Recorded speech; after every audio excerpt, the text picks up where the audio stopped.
हम देखेंगे कुछ केस लॉज़ है जिसका बात हम कर रहे थे कुछ देर पहले कि मोनोगैमी जहाँ पर सेक्शन 1 पे जो पॉइंट दिया गया है कि बाइगैमी नहीं होना चाहिए, मोनोगैमी होना चाहिए। तो फिर इसमें भी 2 केस लॉज़ हैं। एक जो केस लॉ है Sarla Mudgal versus Union of India. तो Hindu marriage act strictly monogamy का कहता है, अगर पहला का आपका कोई मैरिज सबसिस्टिंग है, उसको डिसॉल्व करे बिना आपने अपना धर्म चेंज कर लिया टू इस्लाम, जैसे कि इस केस का फैक्ट्स कह रहा है कि जो हस्बैंड है धर्म चेंज कर लिया, उसका एक मैरिज हिंदू मैरिज जो है वो सबसिस्टिंग था, वो एग्जिस्टेंस में था, फिर भी वो सेकंड मैरिज करने के लिए धर्म बदल लिया, उसके बाद उसने सेकंड मैरिज किया। तो फिर सुप्रीम कोर्ट ने ये ऑब्जर्व किया जो उसका जो सेकंड मैरिज है ये इनवैलिड है, क्योंकि उसका जो फर्स्ट मैरिज है ये अकॉर्डिंग टू हिंदू लॉ था and that is not dissolve, that is was in existence, so the second marriage would be invalid. Now there is the second case law. It is of Lily Thomas versus Union of India of 2000. Here the Supreme Court held that the husband is guilty of the offense of bigamy under Section 494 IPC. तब क्या होता था कि 494 IPC में भी bigamy का एक concept था जिसमें बाइगेमी को पनिशेबल किया गया, लेकिन बाद में जाकर हमने बाइगेमी को पनिशेबल करने से रोक दिया।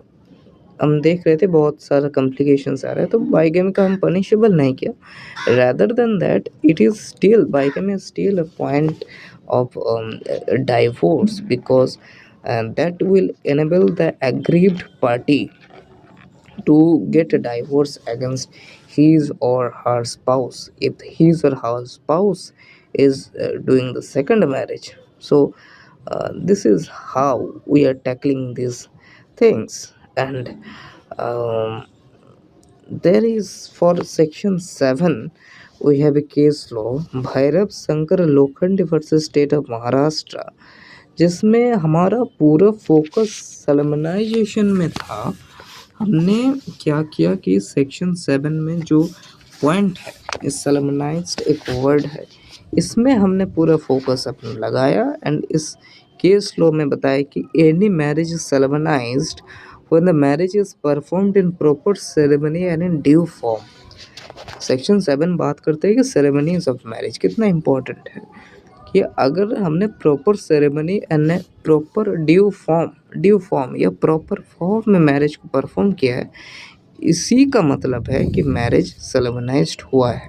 अगर हमने प्रॉपर फॉर्म में मैरिज नहीं किया that means that the marriage is not celebrised. Next जो केस लॉ का हेडिंग है doctor N.A. Mukherjee versus state 1969। इसका रफ फैक्ट्स ये था कि एक फिजिशियन था जिसने मैरिज किया, बट उसने मैरिज का 3 सेरेमनीज कर दिया।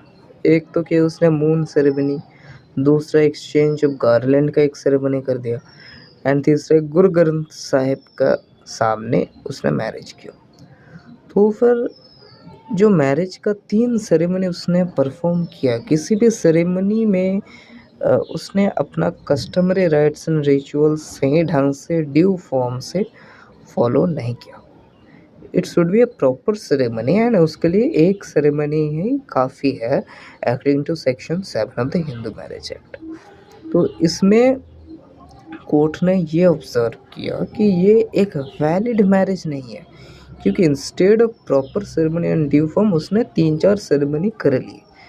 तो सेरेमनीज़ के इतना इम्पोर्टेंस है सेक्शन 7 में, इसको हम देख सकते हैं। Next case law Jamuna Bai versus Anand Rao 1988 में एक केस था जिसमें ये बोला गया कि सेकंड मैरिज जो है अगर without due form and ceremony किया गया तो जो second marriage null and void.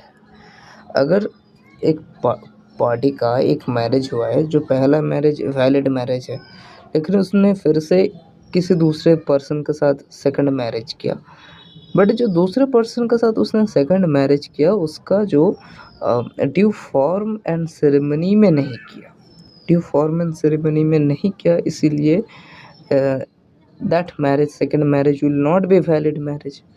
Bigamy होने के लिए दोनों मैरिज ही वैलिड मैरिज होना चाहिए, उसके बाद ही ना बाइगेमी होगा। लॉ उसको रिकॉग्नाइज करेगा सेकंड मैरिज को। उसको स्टेटस ऑफ वाइफ नहीं दिया गया क्योंकि जो सेकंड मैरिज था ये ड्यू फॉर्म एंड सेरेमनी को फॉलो नहीं किया एंड ये बाइगेमी नहीं है। मतलब ऑफेंस ऑफ बाइगेमी होने के लिए भी सेकंड मैरिज जो ड्यू फॉर्म में सोलेमनाइज्ड होना जरूरी है। So these are some case laws of Hindu Marriage Act. In this channel there are playlist of family law where you shall find one short video of Hindu Succession Act and one short video of Hindu Minority and Guardianship Act. You can check them out also. That are very great for your revision, for your understanding. Thank you so much. Do not forget to subscribe to the channel and like this video.